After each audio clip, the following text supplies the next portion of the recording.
अक्सर लोग समझते हैं रेवेन्यू यानी नफा एक जैसी चीजें हैं, लेकिन असल में नफा और रेवेन्यू दो अलग अलग चीजें हैं। चलो मैं आज आपको ऐसे समझाता हूं कि अगर आपने ये वीडियो आखिर तक देख ली तो आप कभी कंफ्यूज नहीं होंगे।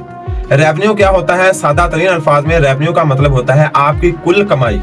यानी याद रखो, ये सिर्फ सेल्स की रकम होती है। यानी आपने एक चीज बेची, जितना पैसा लिया वो रेवेन्यू है। मिसाल से समझे, आपने एक बल्ब 100 रुपए का खरीदा और उसे 130 रुपए में बेच दिया, तो जो 130 रुपए आपको मिले यही आपका रेवेन्यू है।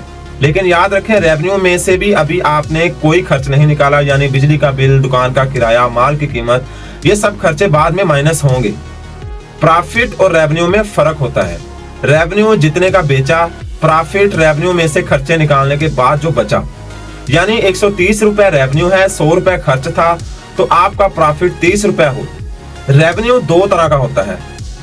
एक होता है डायरेक्ट रेवेन्यू, यानी जो आपके बिजनेस का असल काम है। मसलन आप पंखे बेचते हैं, इस महीने आपने 10 पंखे 50,000 में बेचे, तो ये 50,000 आपका डायरेक्ट रेवेन्यू है। इनडायरेक्ट रेवेन्यू यानी अगर आपको कस्टमर कहता है कि भाई पंखा हमारे घर पहुंचा दें, आपने डिलीवरी के 500 रुपए अलग से ले लिए, तो ये आपकी असल कमाई नहीं बल्कि ये इनडायरेक्ट रेवेन्यू कहलाएगी। यानी वो पैसा जो आपको बिजनेस के साइड से काम मिला हो। तो भाइयों याद रखें, रेवेन्यू प्रॉफिट नहीं होता। प्रॉफिट बाद में निकलता है जब रेवेन्यू में से खर्चे निकाले जाते हैं।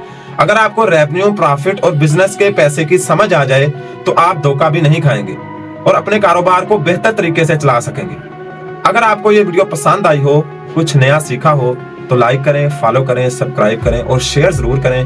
कमेंट्स में लिखें कि आपका बिजनेस है तो रेवेन्यू कितना आता है महीने का।